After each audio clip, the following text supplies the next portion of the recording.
Okay, guys, we're back. We're back. It has been a while. I know a lot of you guys have asked for these and updated. I haven't done this since August, but I've been busy with a bunch of shit like work and TIFF and New York Film Festival. But regardless, we're here with updated Oscar predictions for October. These are above the line and below the line. And I gotta say, when I was making this list, I was just having a good time. I was happy. This is the best time of the year. Not only because in Arizona, but also around the country, the weather is starting to get better. It's starting to get a little cooler. You can see I'm wearing a hoodie now, at least indoors. And just like I love the NBA playoffs, I love Oscar season. It is truly the best time. And as always, let me know in the comments how much you disagree with me, how much of 100% guarantee you just know something is going to happen or not going to happen, because everyone says that in the comments. But with that being said, let's get into it with Best Picture. For a lot of these categories, and some of these I might not go over each one individually, whether it's an actor or director or movie, whatever, just, for the sake of time. But for these, let's go through them. I have not seen Belfast. I'm hoping to, within the next month or so. I guess it comes out in about a month. It just is the front runner right now. And, you can go for a hunch and you can assume that Belfast will run out of steam or it'll get backlash or whatever. All valid. For now, though, in October, if I'm trying to predict right now in October, it's the front runner. It's the front runner. Say what you want about it. From a lot of people that I've talked to, they think it's good. And that's kind of the further extent it goes. But I have seen some people just absolutely fall in love with it. So for right now, Kenneth Branagh, bouncing back from Artemis Fowl with a Best Picture winner, potentially. Fucking wild. Belfast, number 1. Nightmare Alley is my number 2. How good do I feel about that? Not that great. But at the same time, I think Nightmare Alley could be the most nominated movie in the Oscars along with Dune. So because of that, I have it pretty high up. And I think it's foolish to discount Guillermo del Toro, already an Oscar winner, along with that cast, along with, it's a remake, but it was so long ago that was already kind of critically acclaimed, I believe. I just think it'll happen. So I feel good about Nightmare Alley getting into Best Picture, therefore I have it high up. What do you want? Licorice Pizza. I really don't know what to do with Licorice Pizza all around, but I feel good enough about it that I'm going to put it in. It looks like it has a good blend of a feel-good, well-made drama with some hints of nostalgia and some Hollywood in it. That's a good combination to me. I don't know what you guys think. And Paul Thomas Anderson, I know he got in for Phantom Thread, but that was very, it's weird to say last minute, but kind of like a last minute nomination. He needs something a little bit stronger since There Will Be Blood. And maybe this is the one. So Licorice Pizza, that's a number 3. The Power of the Dog. I still have The Power of the Dog pretty high up because the critic score for it is very good. And even though some audiences are divided, I honestly think that was a little overblown. I still think some people won't enjoy this movie, like some general audiences, but I think it's certainly good enough to where it'll get in. Like some people, not to compare them, but some people had that same argument with Roma. They're like, this is extremely well made. And I know Roma is way more critically acclaimed. Like don't take the comparison literally. But some people were like, oh, Roma can be seen as boring. I don't think a lot of general audiences will like it. And that definitely affected it for winning Best Picture. But in terms of getting in to Best Picture, nah, I think The Power of the Dog is pretty firmly in the Best Picture lineup. So there you go. Dune. Saw Dune. Love Dune. A lot of people love Dune. And I just think it's getting in. I've said this before. I'll say it again. Whenever you have multiple tech nominations and it's going to win a bunch, it just has to get in. And plus, this is it's like one of the achievements of these lineups here, and I know a lot of people in the Academy really respect what Denis Villeneuve has done, especially his fight for the big screen. But Dune is just deserving on its own anyways, so I think Dune gets in. 6 through 10 is a big what the fuck, okay? And this is where a lot of you guys are gonna start arguing, either with me or amongst yourselves. I never say anything is 100%. Right? I don't like to say something is not happening for sure. I just don't like saying that. And I am always perfectly honest when I don't know what the hell I'm doing. 6 through 10, no clue. No clue. In terms of these that I feel the best about, it's West Side Story and King Richard. West Side Story, I mean, you're really betting on Spielberg. And Spielberg hasn't missed in the expanded lineup for these, Oscar baity movies. It's a passion project for him. It still is West Side Story. I know there's probably going to be a lot of negatives saying, why do we need to remake this? Some of which you can agree with or not. I have a hard time imagining West Side Story is just not good enough for Best Picture. So therefore I have it in. King Richard, I will admit I am a little bit more skeptical on it than most from what it seems. I know a lot of people have this. I've seen it as high as number 2. Well, technically I've seen someone predict it to win, but I've seen it mostly as high as number 2, and people kind of have it firmly in the Best Picture race. I still feel a little skeptical of it. It might feel a little too formulaic, maybe. And it is like a sports movie-ish, sports drama, which, has its own type of deal. But, I know some people are going to point to The Blind Side. And from what I'm hearing, King Richard is better than The Blind Side. So I'm going to have it in. I'm looking forward to it. So don't think that I'm not looking forward to it. I'm just, I'm keeping my feelers out a little bit. 8 and 9 is the shit that really get you guys riled up. Don't Look Up in House of Gucci. I don't know why there's so much bad blood with those movies already. But I don't know. It's kind of weird. Don't Look Up, that 1-minute teaser clip released and everyone lost their minds. Not to say I'm smart, but when I watched that, I was clearly just like, okay, this is just a promo, like, obviously. But even with that being said, I still don't exactly know what to do with this, because how comedic is this? It seems pretty comedic, but how comedic is it? But I gotta be honest, Adam McKay fucking gets in. Vice was not a critically acclaimed movie by any means, and he got director for that, a nomination there, along with picture, obviously. So even if this movie is really comedic, even more comedic than Vice and The Big Short, the fact that it still has a message, like a social message about global warming, I don't know. I have a hard time seeing it miss, if I'm being honest. And from the test screenings I hear it is a pretty damn enjoyable one. So I gotta put it. House of Gucci, kind of the same deal. I mean, I saw that trailer and I was like, I'm just excited for this. That looks like a fucking good time. And I believe the runtime is about 2.5 hours, for at least from what I'm seeing on Twitter. Now, The Last Duel could be Ridley Scott's best movie, but like I said, it's October. What am I predicting? I'm predicting House of Gucci gets in and doesn't miss, because even from some of the test screenings, I hear it's pretty good. So, especially with Gaga, but we'll talk about that later. 10 is Spencer. Some people might expect to put this higher. I'm still a little wary of Spencer, just following the Jackie trajectory.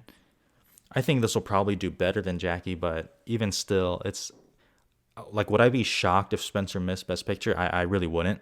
So I'm kind of just, keeping it at that 10th slot and just kind of seeing what happens with it. But I'm so looking forward to Spencer. I hope I get to see it soon. 11 through 20. This is, you might as well just toss these in a random hat and pull them out. 11 have Being the Ricardos. 1, it's Aaron Sorkin, has a good cast with Nicole Kidman and Javier Bardem. But really, it's high up, not only because Sorkin at least makes entertaining movies. It's like Amazon's biggest push. I know you could talk about I think The Tender Bar is Amazon, but that's not really a picture play. Being the Ricardos could get multiple nominations. Let's be real. On its ceiling, Being the Ricardos gets in the Best Picture along with multiple other categories. Because of that, I have it at number 11. The Tragedy of Macbeth, I'll admit, this one can just tank even lower. That Shakespeare is an obstacle for some of these people. I don't know how much they'll be oh my gosh, I need to nominate this movie. I think it'll, I don't think the Tragedy of Macbeth will get goose egged. I don't believe that. But for picture, I do think it'll be tough. But for now in October, I still have it relatively high up just because it is so acclaimed for right now. We'll see. 13, Ticky Ticky Boom. This is really just going off of other people. I'll admit, this is straight pure pressure. I've heard people say that Netflix is really pushing it. I don't doubt that. It's going to AFI. It's just do we have that much faith in Tick Tick Boom? And this is a genuine question. Do we have that much faith in it? I don't know. I think it'll be A good time. I think it could clearly be one of the best musicals of the year, which to me isn't saying that much. But then again, I did not like a lot of the other musicals that a lot of other people liked. We'll see. 14, The Lost Daughter. It's interesting. The one screenplay at Venice, but for some reason, a lot of the reactions and the reviews I'm reading aren't like fawning over it. So if it's just one of those middle of the pack movies, I think it has a hard time getting in. But at the same time, it has a lot of, it still has a lot of love though. So I don't. It's weird. I have it at 14. Honestly, I think that's a good slot for it. 15, I have Mass. Listen, I think they're really ramping up the campaign. I'm seeing a lot of shit for Mass, but regardless, it still has an uphill battle to climb. Some people could be turned off by the subject and how heavy and how painful it is, or some people can absolutely fall in love with it and just think it's an amazing display of acting and screenplay, whatever. So Mass is one of those movies where its ceiling and floor might have the biggest range. Its floor is it gets no nominations. Its ceiling is it gets into picture along with multiple acting nominations, a screenplay. Like that's a pretty wide shit. So Mass is definitely not dead. All right, y'all need to chill. But it is it's on the outside looking in, like clearly. 16, Coda. Now that I'm looking at it, I don't even know if I should have it that high, but I'm already recording, so fuck it. I think if Apple put this in a fall release date, put it into TIFF and some of these other festivals, I'd probably have it higher. But I think Apple thought if I'm being honest, what a lot of people thought, not everyone, but what a lot of people thought, which is this is a very good movie, and that's it. This is a very good, feel-good movie. I like. So that's why they just put it in August and didn't really submit it into other festivals. So maybe that's a mistake on their part, or they're reading it right, and who knows how it plays out. But Coda's at number 16. 17 and 18, The Worst Person in the World and Flea. Two of the top contenders for Best International Feature, with The Worst Person in the World I do have as number 1. I guess that's a spoiler for my predictions later. It's possible. Now I have it lower than Mass and Coda and some of those, just because, let's face it, being an international feature is just more of an obstacle than something else. But I think those can clearly get in if they have a lot of passion. More so with The Worst Person in the World, because Flea, I still see people picturing or predicting Flea in Best Picture. I really like Flea. It's definitely one of my favorites of the year so far. I really think people are underestimating it is an international animated documentary. It would break multiple records, right? Because that's never happened before. So it's definitely in the top 20 for me. I'm rooting for it, but I can't really see it. 19 and 20, you might as well have picked some other shit. I don't fucking The Last Duel, honestly, it's kind of coming around. The reviews are getting much better as more people are starting to see it. The predictions or the nominations totaling for The Last Duel, from what I've seen on other people's predictions, are going up, and especially below the line. And Jodie Comer is flying up these predictions. That one I'll kind of keep my eye on. 20, I just have Come On, Come On. It was either that or The French Dispatch, honestly, and just it's not gonna happen. Maybe I should have The French Dispatch on. Whatever. All right. Best Director. I gotta be honest, I have no idea who to put at number 1. You can make a case for 7 of these people, and I'd probably just agree with you. So I have no idea what to do. I'll admit, I had Denis Villeneuve at number 1 for a bit. I did. And part of me still wants to, but I changed it last minute. We'll see if that's a mistake. Number 1, I still have Jane Campion for The Power of the Dog. It just, I don't know. It feels like a very directory movie, something that they reward. I've seen a lot of people put Kenneth Branagh at number 1 for Belfast, which makes sense. If you're predicting Belfast to win Best Picture, you'd probably have it at number 1 here. But at the same time, not having seen Belfast, I feel like it's one of those movies that doesn't need to win Best Picture, it doesn't need to win Best Director to win Best Picture. If Kenneth Branagh, which I'm not predicting, but if he gets snubbed out of Best Director, I'm not going to be well, Belfast is done.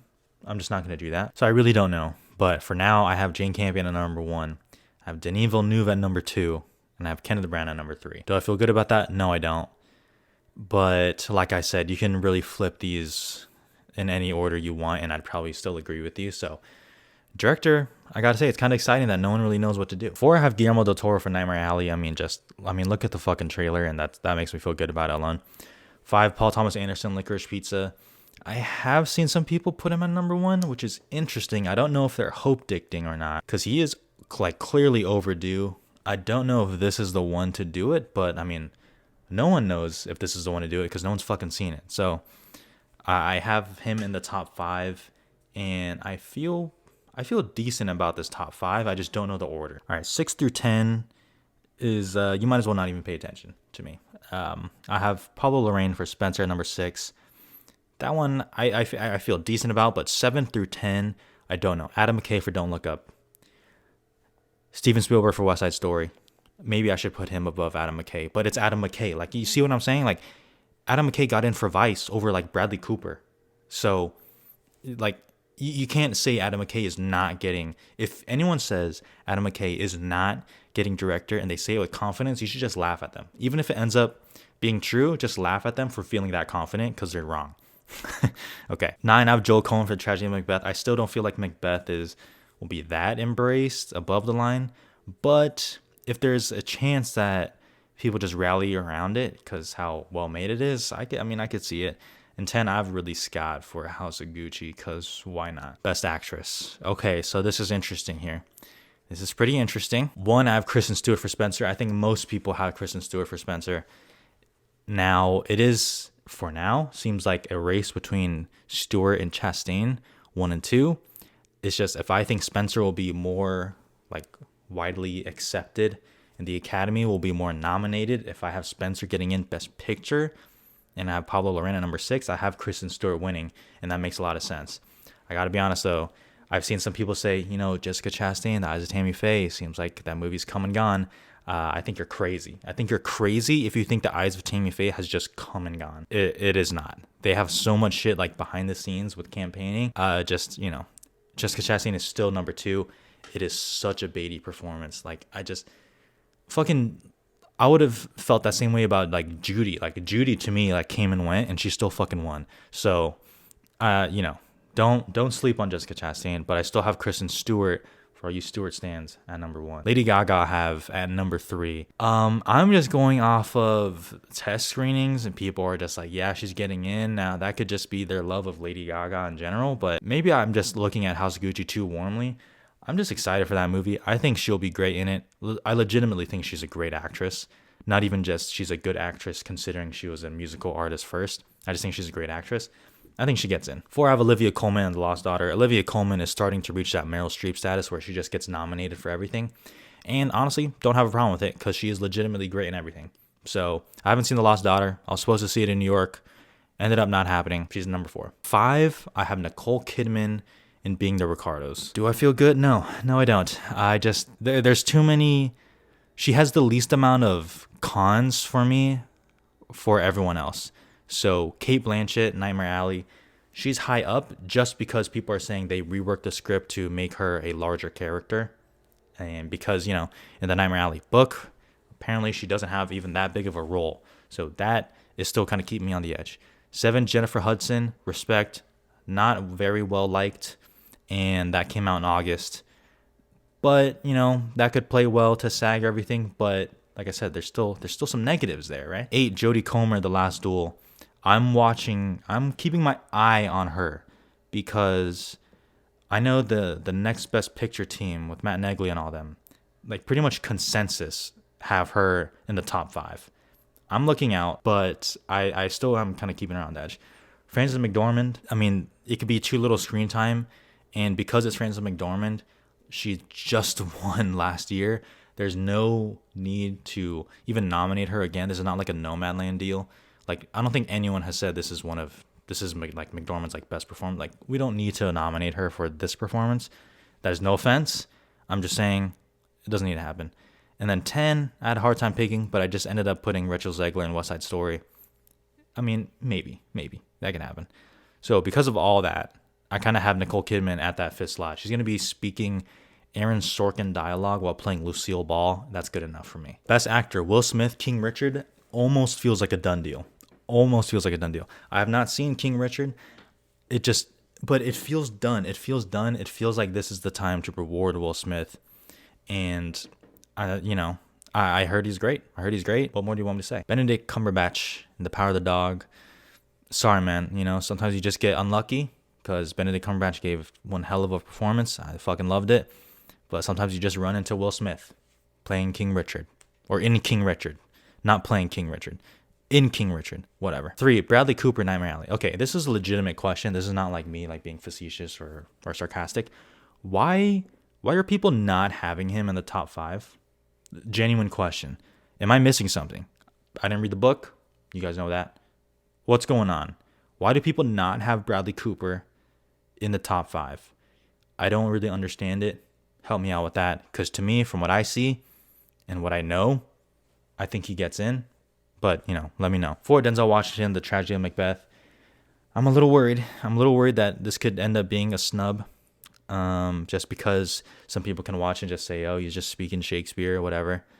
I think he's great in it, but I'm looking out for it. But he's still definitely good enough in the top 5. And then 5, Peter Dinklage in Cyrano.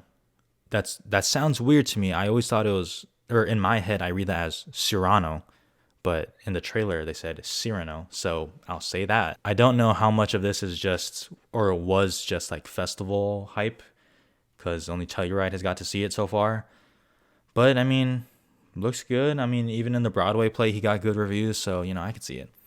6, Andrew Garfield. I'm just repeating my thoughts on Tick, Tick, Boom in general. 7, Leonardo DiCaprio in Don't Look Up. Comedic performance. Don't know about it. But at the same time, it's Leo, yeah, in an Adam McKay movie. Like, that. Maybe I should have him higher up, if I'm being honest. But, I don't know. I'll leave him at 7. 8, Javier Bardem and Being the Ricardos. I am a little bit lower on that just because I don't know where he's placed, and that confusion doesn't sit right with me, so I kind of put him lower. It can happen. 9, Nicolas Cage Pig. They're fucking campaigning, and it's neon, so don't sleep. 10, Joaquin Phoenix. Come on. Honestly, didn't really know who else to put. I cannot see Joaquin Phoenix getting nominated for Come On. It seems way too quiet and subtle a performance. But, stranger things have happened. Supporting actress, a somewhat tough category here. 1, I have Katrina Balfe.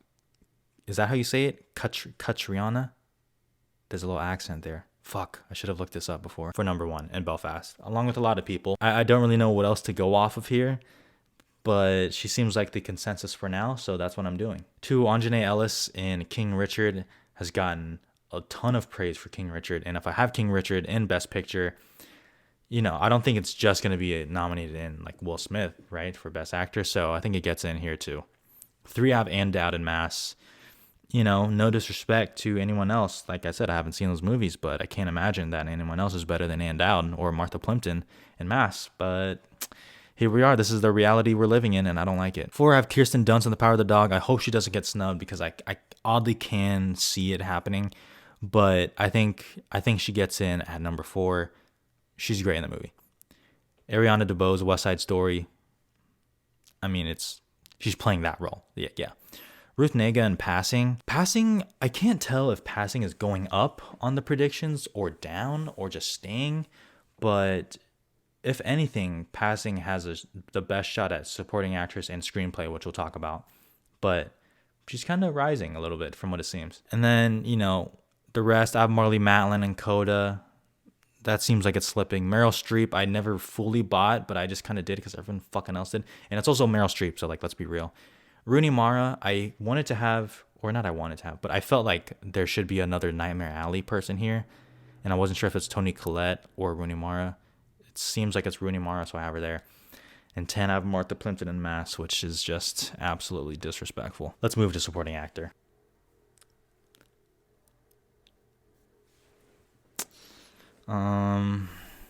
Yeah.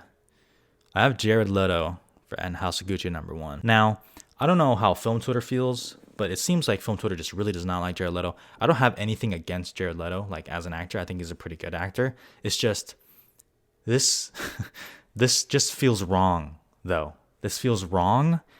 I gotta admit, I don't mind if he gets nominated, but the fact that I have him at number 1 just doesn't feel right to me.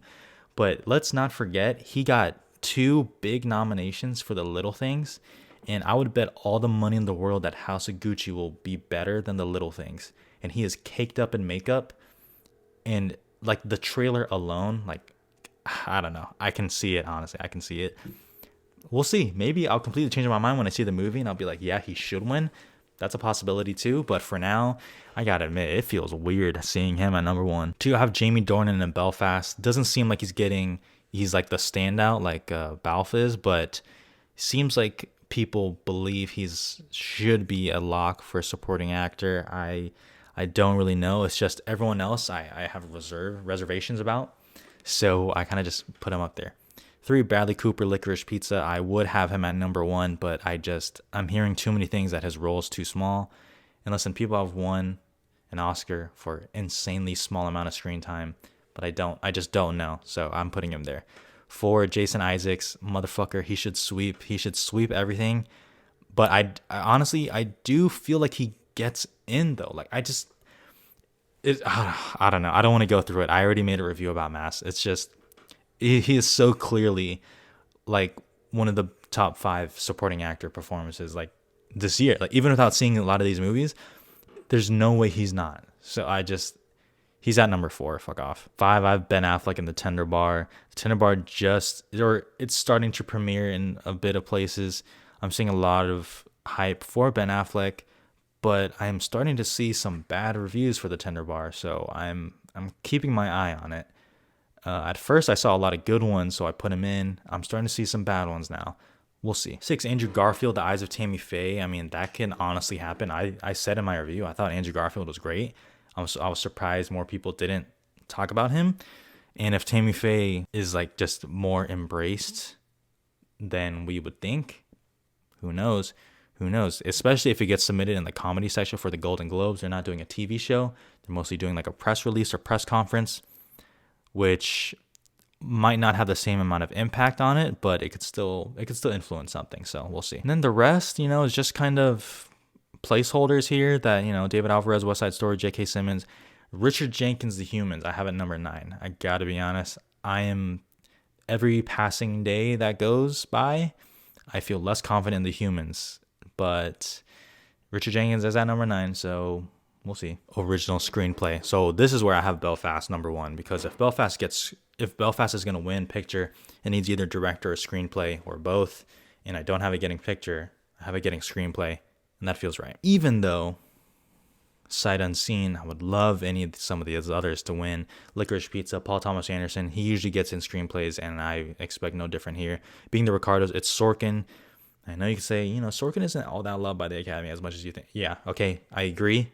It's still Sorkin. I still think he gets in.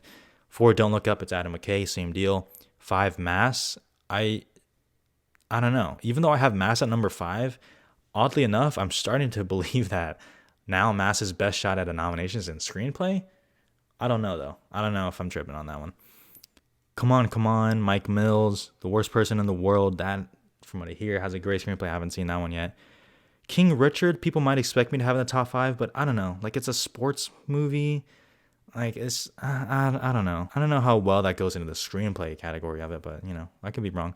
And then Spencer and a Hero, right down there. Adapted. So there's a lot of talk about adapted being some boo-boo cheeks of a category. And, I don't know. I think the field is kind of dwindling down a little bit, but for now, I still have The Power of the Dog, which, now that I'm looking at it, I have The Power of the Dog winning director and screenplay, but I don't have it winning picture. Whatever. This is October. I can do whatever the fuck I want. I have a winning screenplay, and honestly, I think it could win screenplay. I still think it could happen, honestly, so I'm not tripping on that one too much. 2, I have Nightmare Alley. I mean, it's like a neo-noir type shit. Like, give it to me right now. Like, what the fuck are we waiting for? The Lost Daughter, it won the screenplay at Venice, and everyone seems to like the screenplay of it, so that's cool. House of Gucci. Let's go. What the fuck? Why am I... Okay, Jesus Christ. My fingers looked so small there. What the hell? And Passing. I do have Passing here because I'm starting to bump The Humans down a little bit. I think The Humans could get into screenplay. I think that's probably its best shot. But I have it below Passing for now. Then I have Dune, Tick, Tick, Boom, The Last Duel. The more I thought about it, the more I put in The Last Duel. And I have Coda, Where's the Tragedy of Macbeth? I just don't have it here because it's Macbeth. I did have it at 10, but I switched it out last minute. It could come back in, like, it's not a big deal. Cinematography, and not oddly, but a very stacked category. Maybe you're still thinking of Chicago 7 getting in for cinematography, a movie which I liked. I really liked Chicago 7. I was probably one of its defenders, and I still was like, why did it get cinematography? That's fucking weird. Cinematography, we have a bunch of good contenders. Top 3 feel like locks. Nightmare Alley, I do have winning, followed by Dune and The Tragedy of Macbeth. Honestly, from what I've seen, I would probably give it to Macbeth or Dune. Well, duh. I haven't fucking seen Nightmare Alley. I'm so fucking stupid. West Side Story. Listen, the shots in the trailer look fucking beautiful. Like the shit with the shadows. Yeah, come on now. And then 5 out of Belfast. It's black and white. And, from what I have read and heard and seen from the trailers, it doesn't seem like it's black and white in the way that Tragedy of Macbeth is black and white. It feels like it's just kind of black and white. It's just kind of there. But, I'm not hating. I don't know. 6, The Power of the Dog. That makes me sad to see The Power of the Dog not getting in. At least for me, I do have it getting snubbed along with Spencer and The French Dispatch. Honestly, and No Time to Die, I have it number 9 because they're all shot very well. So, like I said, we have a bunch of good contenders. And then 10, Cyrano. Not Cyrano, but Cyrano. Sure. Costume design, I have Cruella at number 1 still. Cruella Hive, rise up with me. Emma Stone Hive, rise up. I still have at number 1. It's a movie about costumes, and it has the best costumes, and it has the most costumes. So fuck off. Maybe I'll change that, honestly. Maybe I'll change it. But, for now, no.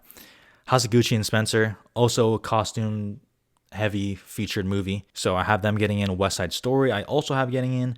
Dune, I feel like if Dune is to miss out on one of the technical categories that it's expected to, I feel like it's either costume design or makeup, but I still have it at number 5 for costume design. Then, it's followed by Nightmare Alley, French Dispatch, Last Duel, Cyrano. Fuck, that's hard for me. I keep wanting to say Cyrano. And then 10, I have Eternals. Those costumes be banging. Like, Eternals honestly could get some nominations that we're not expecting besides visual effects, so. But, I don't have it. I'm chill. Best editing, Don't Look Up, Adam McKay, Bing Bang Boom. Let's keep going. Dune, number 2, because as you'll see for sound, I have Dune winning. Belfast, because it's a fucking best picture winner, maybe. House of Gucci, it seems like it has a bunch of camp in that shit. And then I have Licorice Pizza. I gotta be honest, 5 through 10, you could really flip them in and out, and I'd probably say yeah. People might expect me to put King Richard there because it's a sports movie. I'm just not feeling it. I don't know why. That's just a hunch. I'm just not feeling it. So there you go. Best makeup and hair. Oddly competitive category, which is nice. I do have House of Gucci at number 1 just because to me, the Jared Leto makeup is a little bit better than the Jessica Chastain makeup.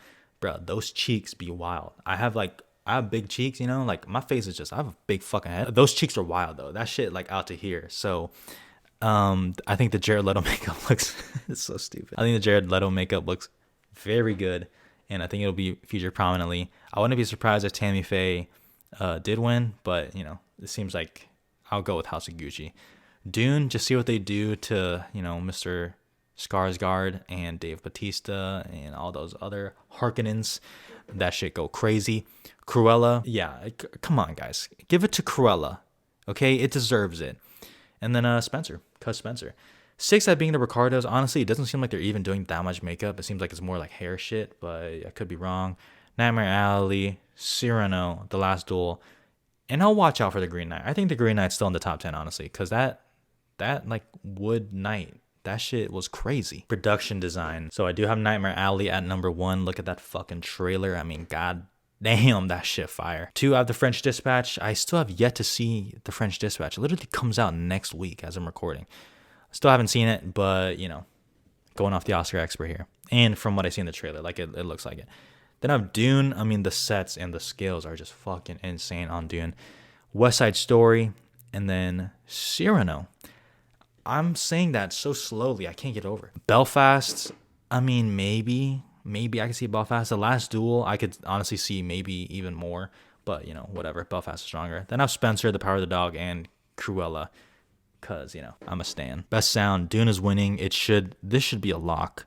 This should be, it's done. Dune wins sound. It is crazy. It is amazing, the sound design in Dune. Then I have West Side Story, just because, you know, I mean, it is a musical and it's Spielberg, so that seems to make sense. No Time to Die, I really like the sound design in that one, and James Bond films usually get in for sound anyways. Nightmare Alley, I feel like they're going to be doing some shit with the sound. And then I also have another musical with Tick Tick Boom rounding it out. You see Eternals down there, so you never know. And The Last Duel, Quiet Place 2. Yeah, visual effects, Dune. I think that one wins. It usually goes to the most like a best picture nominee there, which is clearly Dune, followed by Eternals. The one Marvel movie that I think they'll go for at least is Eternals, so that one seems to be that one.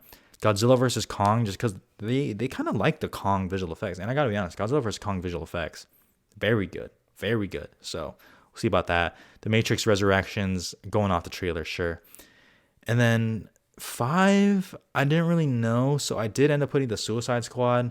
You know, Spider-Man doesn't really get into that many visual effects, especially as of late, but the No Way Home visual effects, that one could be different because it looks like a bit of like the Doctor Strange Inception type visual effects, like the city folding into itself. You see Alfred Molina is digitally de-aged. Maybe I should put that one in 5, but you know, I can always change it. 7, Shang-Chi, I should have been cast. 8, Finch, that Apple TV, the Tom Hanks movie. I don't know. 9, I have Don't Look Up, just because, you know, another Best Picture contender with the fucking comment. I don't really believe that anyways, but I still put it there. And then I have Jungle Cruise, because it was either that or like Free Guy. So I don't really know what else to put. Original score, Dune. I think that's another win for Dune. I think it's time to reward Hans Zimmer again. He should have another Oscar, honestly. It's, you know, double Johnny Greenwood, not back-to-back, but I have Spencer at number 2, which everyone was praising the score, and The Power of the Dog. In between those is Nightmare Alley. Desplat left as the composer, and Nathan Johnson is filling in, and I still have it getting in. Desplat comes back with The French Dispatch, because Desplat, he's like a machine, bruh. Luca, I fucking love the score of Luca. I think it's so good. Luca's score is so good. Licorice Pizza I have at 7, just because I don't know how much score they'll actually utilize in the movie, but I'll have that there. Eternals honestly sounds pretty good. I guess Cyrano has a good score, and No Time to Die, it's Hans Zimmer again. Pretty good score. Best original song, I'm not going to talk too much about this. I mean, you can see it here. Basically, I have Beyonce winning, followed by Billie Eilish, followed by the Disney animated movie. And then, who knows? I mean, maybe I should have Don't Look Up in the top 5, because I think Ariana Grande and Kid Cudi are doing that one. Maybe. So maybe Start From Annette. That'd be hilarious. I actually like that song, actually. Good opening from Annette. Good opening. Animated feature. Encanto, Flea, and Luca damn near feel like locks. And I have Encanto winning. It's from the people who made Zootopia. Legitimately one of the best movies that I saw in 2016. I think that's when it came out. So I think it'll be really good, honestly. So those 3 I have in there. The Mitchells vs. the Machines, I have at number 4. I think that feels okay. And then Belle, I have at number 5. On the outside looking in, Raya and the Last Dragon, I just feel like it came out so long ago and just doesn't have a lot of buzz. Damn near any. Where's Anne Frank? Honestly, not that strong of reviews, but, you know, it feels like a PBS special. And then Charlotte, Ron's Gone Wrong, Vivo. I mean, you know, harmless shit. Best documentary, I have The Rescue at number 1 from the people who made Free Solo. The Rescue is an excellent documentary. I mean, they just won for Free Solo, but I don't know if they even think that way. It feels like it's pretty good. It feels like a winner, honestly. But like they have like reenactments in there that you don't even know are reenactments for like a long time. It was very impressive, honestly. Then I have Flea, which is just, as you'll see in the international feature, I don't have Flea winning anything, but I have it nominated in all 3. So that's a win onto itself. Then I have Summer of Soul and the Sparks Brothers. It makes me a little nervous because that's 2 music documentaries there. Val, The Velvet Underground, Attica, Anthony Bourdain. You know, no one is going to get the documentary category right because no one ever gets that shit right because it's a documentary branch and that's fucking weird. International feature. So I have The Worst Person in the World from Norway, A Hero from Iran, and Flea from Denmark. Maybe I should put Flea ahead of A Hero, but I have The Worst Person in the World winning. Seems to be the most loved. Then I have The Hand of God from Italy, 7 Prisoners from Brazil, Compartment Number 6 from Finland, Drive My Car Japan. And I know people are probably thinking, Titan from France. Listen, I don't know. I feel like film Twitter is hope dicting on that one. I've seen people put Julia Ducournau in their top 5. Or not really top. I've seen someone that's put as high as 6, but in their top 10 for director. Maybe. I mean, I don't think it's impossible, but just based off of what I know about the movie, and I haven't seen it yet, surprisingly. I need to get on that, but it just doesn't seem like one of those things. So until I'm proven wrong, I'll probably have that on the outside, but maybe the Academy really is changing. Who knows? In that way. I doubt it though. Then I have Memoria from Colombia, and maybe that'll even be disqualified because I think it has English language in it. I was supposed to see Memoria in New York, and then I just slept through it. And then I was like, oh, I'll see it again anyways. And then, you know, Memoria will be in one screen forever in theaters, so I'll probably never see it. Then I have I'm Your Man from Germany rounding it out. And that is the 2022 Oscar predictions for October. Once again, you guys have to let me know what you guys think, where you disagree, where you agree, because I can't wait for us to all look stupid at the end of the day. Man, my voice always goes out at the end of these fucking videos. That'll be it. Thank you for watching and subscribing. Take care. Stay safe. Bye.